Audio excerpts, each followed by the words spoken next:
Hello everyone, and we are back. Now as we saw in our previous slide, little things, death made Egypt a glorious place. But before we can discuss further about how the Egyptians glorified the afterlife, we must answer a seemingly simple question. What happened to an Egyptian after they died?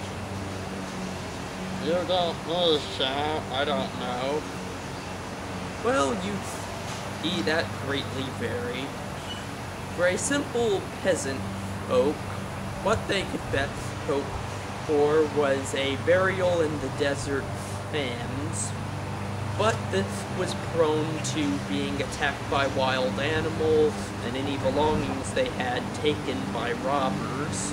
However, for an elite Egyptian, and especially the pharaoh, a great reward, a great process awaited. Now,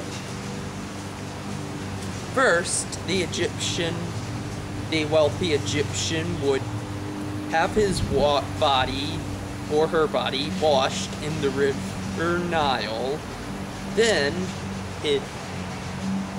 his body would be taken to an embalmer, someone who specialized in this process. Think sort of like the morgue of ancient Egypt. Now, once they were there, the first process that the embalmer performed was essentially using a hook and shoving it up the person's nose, where they would break the sinus cavity, rip into the brain, and then yank the brain until it was a liquid, turn the body over, and collect the brain into a ball. Ew, that's gross. But wouldn't they need the brain in the life to come? Well, actually, Lucky, that's a very interesting point. The ancient Egyptians believed the brain was completely useless. The heart, on the other hand, was what they believed controlled the body. So they always ensured that the heart was kept in the body and remained unharmed. Though just in case, they included a few talismans that could act as backup hearts should something happen. Now next, something had to be done with the organs. Now the Egyptians realized that the organs were important, but if you were going to pass into the afterlife, they had to be put in a special place. And now if we do a scene transition, we can show you.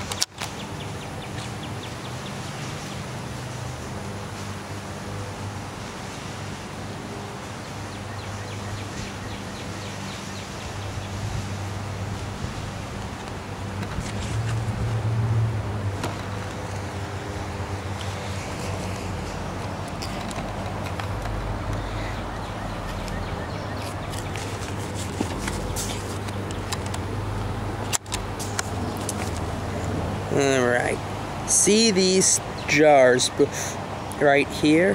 Notice anything interesting about them? They have animals as their lids. No, Lucky, besides that. I don't know. Well, these jars are what you call canopic jars. They were the jars the Egyptians used to preserve the human organs. Now we've got Uru, the jackal, which guarded the stomach, Quibis Gnoof, the falcon, which guarded the intestines, Hoppy, the baboon, which guarded the lungs, and Imnesty, a man, who guarded the liver. Now, once the organs had been removed using nothing more advanced than a simple metal hook and a copper knife, they were placed in these jars, as the Egyptians believed they would be used in the afterlife. And now a second scene transition.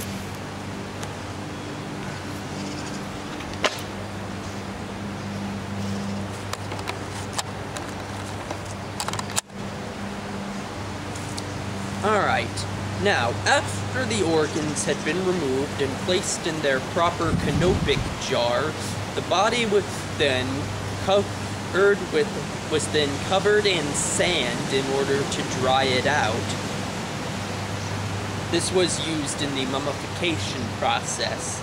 This was similar to the way early Egyptians buried their dead in the sand. Right, Lucky, but rather than just abandoning their dead, the Egyptians took it a step forward. After that, to further prepare the body, they covered it in oil and seeds to further dry it out and preserve it. After the seeds had absorbed the oil and the body was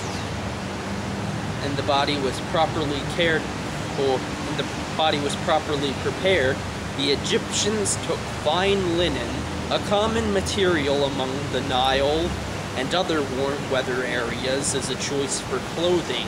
But rather than clothing the body, the Egyptians wrapped the body in this fine linen, creating the common image of a mummy.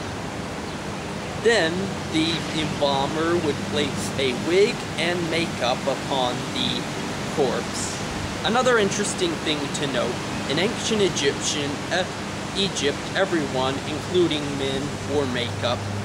It was just the culture of the time. So after making sure the body was looking its best for the afterlife, the embalmer would write its name on a tag. As the Egyptians believed in the afterlife, your name would obviously be important, as well as placing some protection charms to help guide the body through the afterlife. Then, finally came the iconic part, placed in a coffin. Well, before it got placed in a coffin, they would take special tools to open the mouth of the body so it would be able to speak in the afterlife and state its name, thus allowing it to enter into the kingdom of Osiris. After that, the Egyptians would then place the body in a coffin, and the coffin would be placed in either a mastaba, a pyramid if it were one of the pharaohs we've mentioned earlier, or if it were in later dates, an underground tomb. Oh Sam, how could they make tombs those elegant tombs if they couldn't see underground? Well, Lucky, we'll cover that in our next segment.